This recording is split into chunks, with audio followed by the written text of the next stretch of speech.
नमस्कार, मी गिरीश निकम. साम न्यूज मध्ये आपल्या सर्वांचं स्वागत. राज्यभरातल्या अनेक महत्त्वाच्या बातम्यांचा वेध आपण घेणार आहोत. सुरुवातीलाच पुण्यातून एक महत्त्वाची बातमी. वैष्णवी हगवणे प्रकरणात सासरा राजेंद्र हगवणे आणि मुलगा सुशील हगवणे याला मदत करणाऱ्या सुयश चौंदे याच्या विरोधात खडकी पोलीस स्टेशनमध्ये गुन्हा दाखल झालाय. बायकोचा छळ आणि मारहाण केल्याचा चौंदेवर आरोप आहे. सासरच्यांनीही अतोनात छळ केल्याचा आरोप सुयशची पत्नी धनश्रीनं केलाय. राजेंद्र आणि सुशील यांना पळून जाण्यासाठी सुयश आणि संतोष चौंदे यांनी आपली थार गाडी त्यांना दिली होती. इतकंच नाही तर सुयश आणि संतोष त्यांच्या क्रेटा गाडीला लाल दिवा लावून मुळशीमध्ये फिरत होते. लाल दिवा वापरण्यास बंदी असतानाही गाडीचा गैरवापर चौंदेंनी केलाय. त्याविरोधात पोलिसांनी आता तक्रार दाखल केली.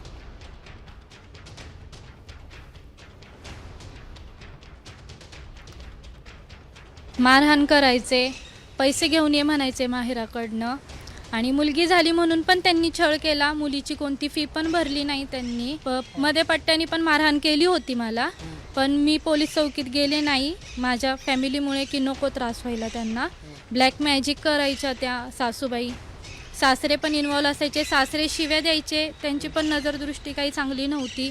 आहेत माझ्याकडे प्रूफ, मी दिलेले आहेत सगळे प्रूफ पोलीस चौकीत, पण माझ्याकडनं कुठलंच म्हणजे मला कुठलंच हे भेटलेलं नाही आहे, न्याय भेटलेला नाही आहे कुठूनच. पोलिसांनी पण हेल्प केलेली नाही आहे मला.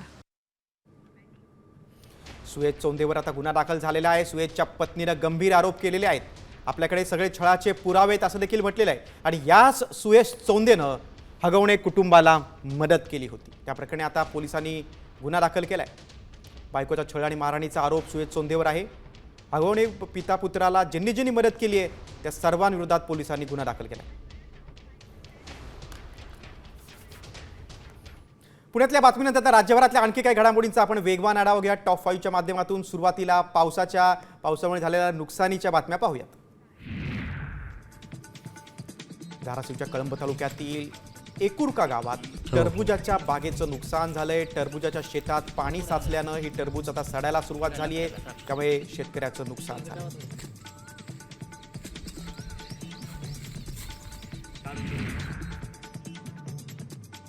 वर्धा जिल्ह्यात बरसलेल्या मान्सूनपूर्व पावसामुळे शेतकऱ्यांच्या उन्हाळी पिकांचं नुकसान झालंय. सतत आलेल्या पावसानं तीळ हे पूर्णपणे खराब झालेलं आहे. शासनानं तातडीने पंचनामा करून शेतकऱ्यांना मदत करावी अशी मागणी होते.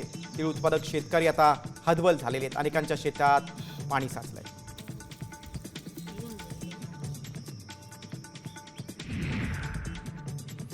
नंदुरबारमधील शहादा तालुक्यामध्ये सुलवाडा परिसरात शेतीचं मोठं नुकसान झालंय. चक्रीवादळामुळे केळी पीक पूर्णपणे उद्ध्वस्त झालेलं आहे. निर्यात करण्यासाठी लावलेली केळी आडवी झाल्यानं शेतकऱ्याचं नुकसान झालंय. काही महिन्यातच केळी विदेशात विकण्यासाठी पाठवण्यात येणार होती, मात्र पावसानं या शेतकऱ्याला मोठा फटका बसला.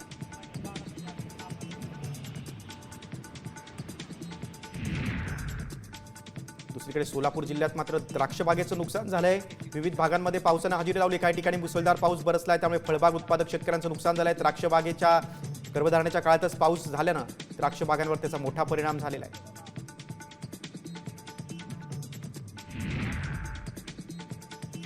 सोलापूरमधील करमाळा तालुक्यात देखील पिकांचं नुकसान झालंय. शेटफळ, चिकलठाण या भागात केळी पिकाला पावसाचा मोठा फटका बसलाय. शेतकरी तुकाराम पोळ यांच्या काढणीला आलेल्या 2 एकर केळी बागेचं नुकसान झालंय.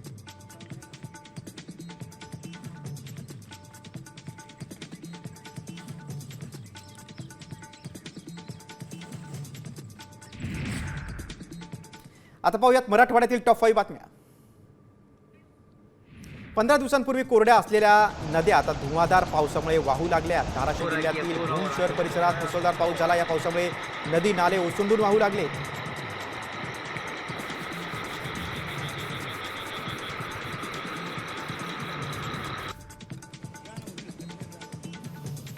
मुसळधार पावसामुळे लातूर जिल्ह्यातील जनजीवन विस्कळीत झालंय. शहरात अनेक ठिकाणी पाणी साचले. ओढ्याला नाल्यांना पूर आलंय. त्यामुळे गंगापूर वासनगाव रस्ता पाण्याखाली गेलाय. त्या मार्गावरील वाहतूक बंद करण्यात आली आहे. त्यामुळे काही गावांचा संपर्क तुटलाय. जालन्यात वादळी वाऱ्यासह आलेल्या पावसानं मोठं नुकसान झालंय. भोकरदन तालुक्यातील कबीरनगर येथे घरांवरील पत्रे उडाले. त्यात संसार उपयोगी साहित्याचं देखील नुकसान झालंय. तर काही ठिकाणी पिकांनाही फटका बसलाय. घरात साठवलेला कांदा आणि धान्य देखील भिजलंय.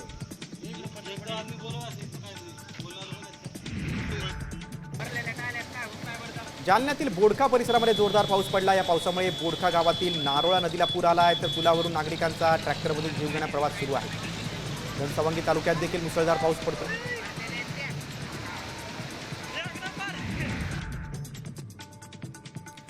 बीडच्या पालवणमध्ये क्षुल्लक कारणावरून एका टोळीनं तरुणाला बेदम मारहाण केले. मारहाण करणाऱ्या टोळीवर अद्याप गुन्हा दाखल झाला नसल्याचा आरोप पीडित तरुणानं केला. दरम्यान मारहाण करणारी टोळी कराड गँगची असल्याचा संशय व्यक्त होतो.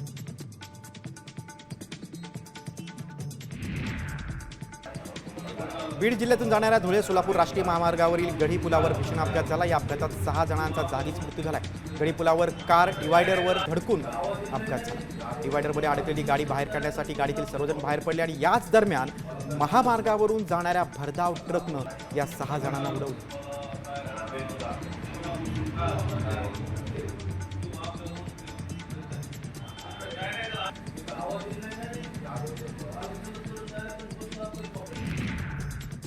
मराठवाड्यानंतर आता पाहूयात आपण विदर्भातील टॉप 5 बातम्या.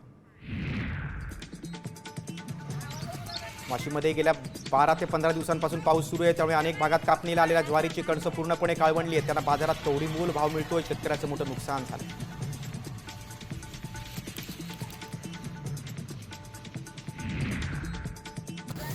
अमरावती कृषी उत्पन्न बाजार समितीत शेतमालाची आवक वाढली आहे. शेतकऱ्यांनी साठवून ठेवलेलं तूर, हरभरा, सोयाबीन पीक विक्रीसाठी दाखल झालंय. बाजारात दररोज 12 ते 15 हजार क्विंटल पोत्यांची आवक होत असल्याची माहिती समोर आली. यवतमाळच्या उमरखेड नगर परिषदेमार्फत दिव्यांगांना 5% निधी वितरित करण्यात येतो. मात्र हा निधी न मिळाल्यानं दिव्यांग बांधवांनी भर पावसात लोटांगण आंदोलन केलंय. आमच्या हक्काचा निधी आम्हाला द्या अशी मागणी त्यांनी केली. दिव्यांगांच्या समस्यांकडे दुर्लक्ष केल्याचा आरोपही आंदोलकांनी केला.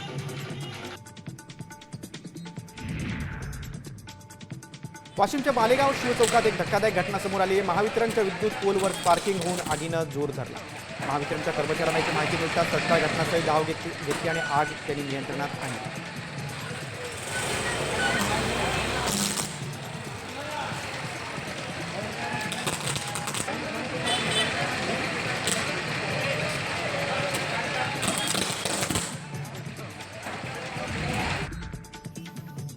अकोल्यातील राष्ट्रीय महामार्गावर कार थेट डिवायडरला जाऊन धडकली. पैलपाडाजवळील राष्ट्रीय महामार्गावर ही दुर्घटना घडली. हा अपघात इतका भीषण होता की कार 2 वेळा रस्त्यावर पलटी झाली. सुदैवानं या कारमधील 3 जण बचावलेत, मात्र त्यांना गंभीर दुखापत झालेली आहे. कार चालकाचं नियंत्रण सुटल्यानं ही दुर्घटना घडली.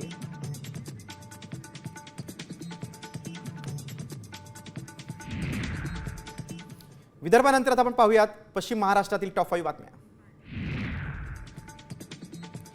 सातारा जिल्ह्यात दुष्काळी भागातील माण तालुक्यामध्ये मान्सूनपूर्व पाऊस बरसला. या पावसामुळे अनेक बंधारे तलाव अगदी मे महिन्यातच भरून वाहू लागले. त्यापैकी महत्त्वाचा समजला जाणारा माणगंगा नदीवरील आंधळी धरण हे देखील ओसंडून वाहू लागले.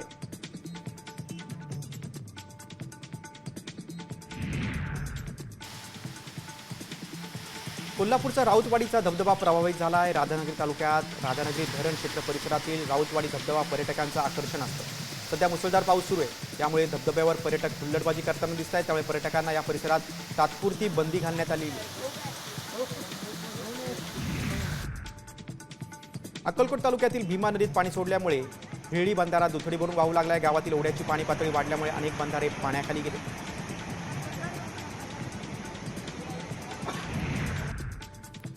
सोलापूरमध्ये वादळी वाऱ्यासह आलेल्या पावसानं शेतीचं मोठं नुकसान झालंय. बोरावणी इथे राहणारे शेतकरी मल्लीनाथ पटणे यांची पपईची बागच उद्ध्वस्त झाली. यात शेतकऱ्याचं 20 ते 25 लाख रुपयांचं नुकसान झालंय.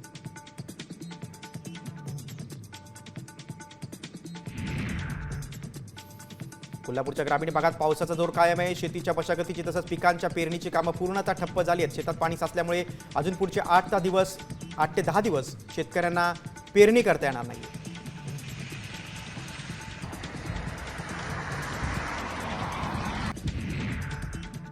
आता पाहूयात उत्तर महाराष्ट्रातील टॉप 5 बातम्या. अहिल्यानगर तालुक्याला अवकाळी पावसानं झोडपलंय. वाळकी, खडकी, खंडाळा, गुंडेगाव परिसरात ढगफुटी सदृश पाऊस झालाय. खडकी परिसरातील वालुंबा नदीत अडकलेल्या 5 जणांना बाहेर काढण्यात यश आलं. जिल्हा आपत्ती व्यवस्थापन आणि पोलीस यांनी तातडीनं घटनास्थळी धाव घेतली आणि या सर्वांची सुटका केली. आणि बरंच कमी झालं.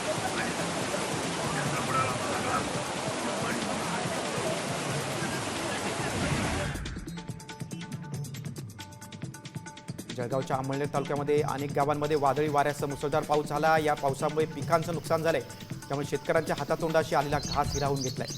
या वादळी पावसामुळे केळी, पपई बागेचं देखील नुकसान झालंय. शेतातील विहिरीतील सोलर पॅनल देखील काही ठिकाणी उडून गेल्याची घटना घडली.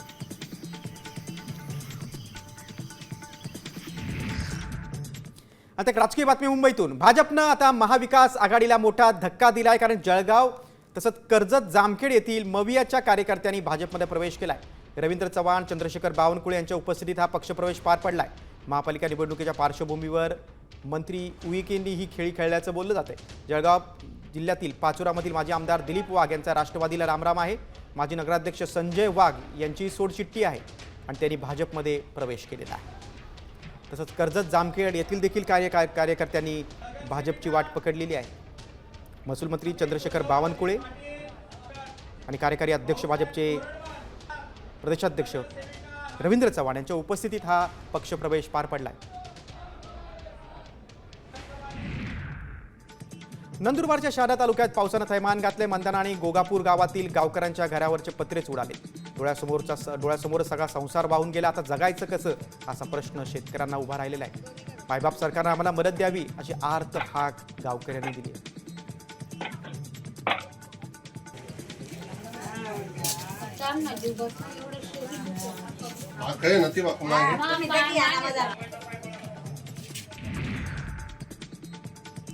धुळ्यातील शासकीय रेस्ट हाऊसमध्ये कॅश प्रकरणात पोलीस अधीक्षक श्रीकांत हिवरेंचं निलंबन करण्याची मागणी ठाकरे गटाचे नेते अनिल गोटेंनी केली. हे प्रकरण सरकारला दाबू देणार नाही, सुप्रीम कोर्टात जाऊ असा इशारा देखील माजी आमदार गोटेंनी दिला. याबाबत राहुल नार्वेकरांशी चर्चा झाल्याचं देखील ते म्हणाले. धुळे शासकीय विश्रामगृहात 1,84,00,000 रक्कम सापडली होती.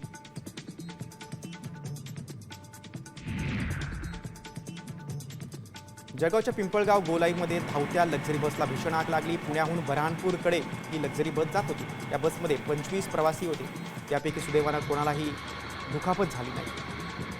बसचे टायर फुटून बसला अचानक आग लागली.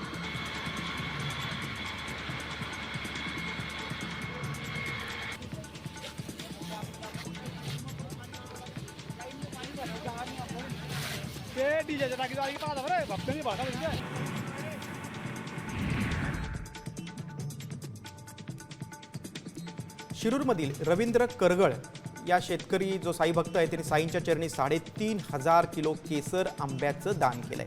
साई संस्थानं प्रसादालयात या आंब्याचा आमरस तयार केला. साई भक्तांना पुढील 3 दिवस आमरसाची मेजवानी असणार आहे.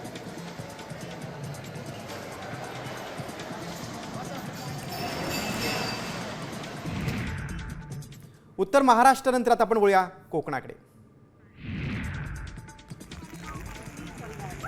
सिंधुदुर्ग जिल्ह्यातील आंबोली धबधबा आणि कावळेसाद पॉईंट येथे पर्यटकांची गर्दी होते. आंबोली मुख्य धबधबा मोठ्या प्रमाणात प्रभावित झाला नसला तरी देखील पर्यटकांचा ओघ मात्र इथं पाहायला मिळतो. हा संपूर्ण परिसरात दरवर्षी पर्यटकांची मोठी गर्दी असते.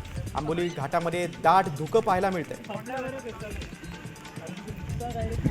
मात्र अजून आंबोलीचा धबधबा पूर्णपणे मोठ्या क्षमतेनं प्रभावित झाला नाही, तरी देखील पर्यटकांची गर्दी इथं पाहायला मिळते.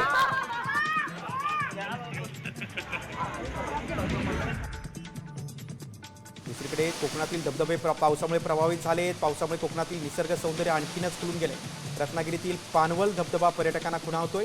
तसंच कडेकपारीतून फेसाळत कोसळणारे धबधबे पर्यटकांचं आकर्षण बनले.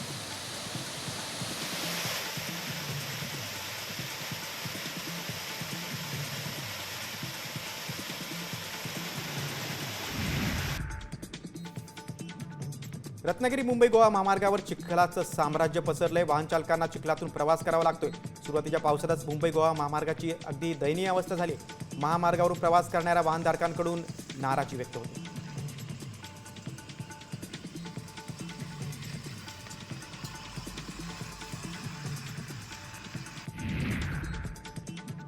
चिपळूणमध्ये पावसाची संततधार सुरू आहे. अशातच एनडीआरएफची टीम चिपळूणमध्ये दाखल झाली. पावसाळ्यात चिपळूणमध्ये पूरस्थिती निर्माण होते. या पार्श्वभूमीवर नागरिकांच्या सुरक्षेच्या दृष्टिकोनातून एनडीआरएफची टीम या ठिकाणी दाखल झाली.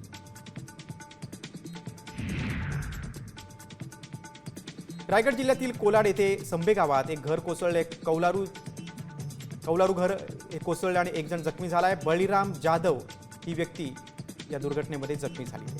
त्यांच्यावर कोलाड येथील प्राथमिक आरोग्य केंद्रात उपचार करण्यात आले.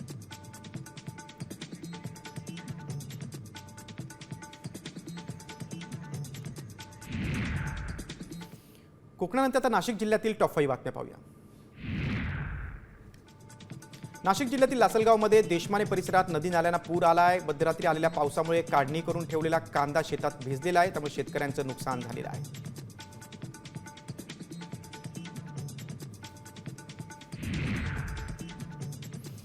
लासलगावमध्ये वादळी वाऱ्यामुळे कांद्याचं शेड कोसळून शेकडो क्विंटल कांदा भिजला आहे. त्यामुळे लाखो रुपयांचं नुकसान झालंय. मुख्य बाजारपेठेतील दुकानांमध्ये देखील पाणी शिरलंय.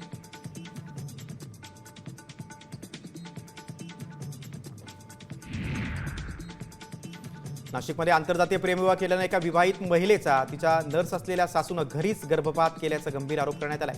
या प्रकरणी पीडित महिलेच्या तक्रारीवरून सासू, सासरे, नणंद आणि पतीच्या विरोधात गुन्हा दाखल करण्यात आला.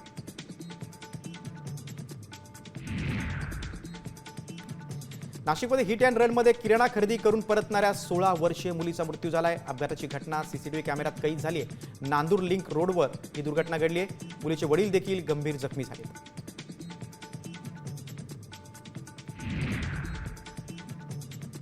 नाशिकमध्ये बहिणीला प्रपोज टाकतो का असं बोलून चौघांनी एका युवकाला लाथाबुक्क्यांनी बेदम मारहाण केली. खाली पडल्याने त्याच्या डोक्याला गंभीर दुखापत झाली आहे. त्या जखमी अवस्थेत त्याला रुग्णालयात दाखल करण्यात आलं. उपचार सुरू होण्यापूर्वीच डॉक्टरनं त्याला मृत घोषित केलं.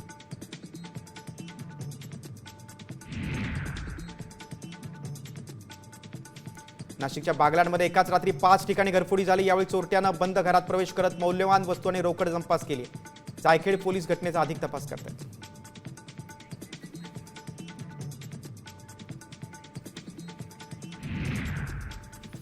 राज्यभरातल्या बातम्यांचा वेगवान आढावा घेतल्यानंतर आता पुढची बातमी आहे. सगळ्यांची चिंता वाढवणारी कोरोनाची बातमी आहे. राज्यात कोरोना रुग्णसंख्येत झपाट्यानं वाढ झाली आहे.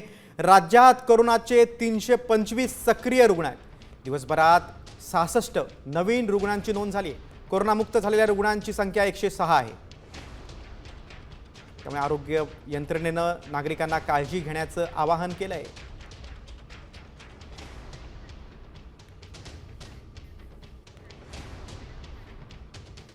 पुण्याला आपण टॉप 5 कडे वळूया. ठाणे आणि पालघर या 2 जिल्ह्यातील बातम्या पाहूया. मुसळधार पावसामुळे बदलापूरमधील कोंडेश्वर धबधबा ओसंडून वाहू लागलाय. पहिल्यांदाच मे अखेरीस हा धबधबा ओसंडून वाहताना पाहायला मिळतोय.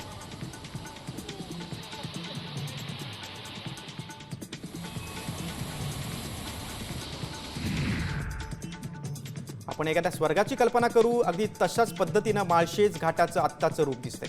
सध्या माळशेज घाटात दाट धुकं ढग दाटून आले. हे निसर्गाचं रूप अगदी मन प्रसन्न करणार आहे. विलोभनीय निसर्ग सौंदर्याचा आनंद घेण्यासाठी पर्यटक देखील या परिसरात आता गर्दी करू लागले.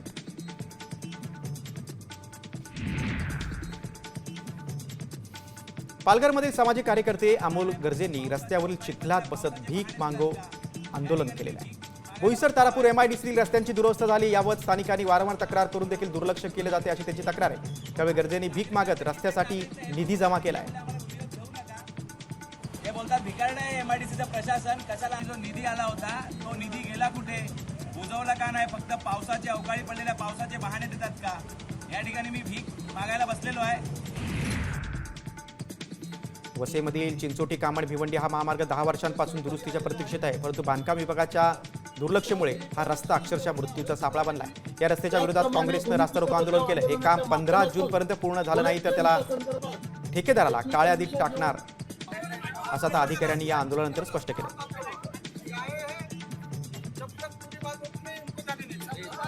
आपल्यामध्ये आमचे माझे मोठे बंधू आपल्यामध्ये. राज्यभरातल्या बातम्यांचा वेगवान आढावा घेतल्यानंतर आता वळूया आपण व्हायरल सत्य रिपोर्टकडे. तुम्हाला आता रोज 10,000 रुपये मिळू शकतात. होय, तुम्ही ऐकलंय ते आम्ही का म्हणतोय ही संपूर्ण बातमी पाहिल्यानंतर कळेल. कारण सरकारची अशी योजना असल्याचा दावा करण्यात आलाय. मात्र खरंच अशी कोणती सरकारची योजना आहे का याची आम्ही पडताळणी केली. त्यावेळी काय सत्य समोर आलंय चला पाहूयात हा खास रिपोर्ट. तुम्हाला मिळणार रोज 10,000 रुपये. मालामाल करणारी सरकारची नवीन योजना. व्हायरल मेसेज मागचं सत्य काय?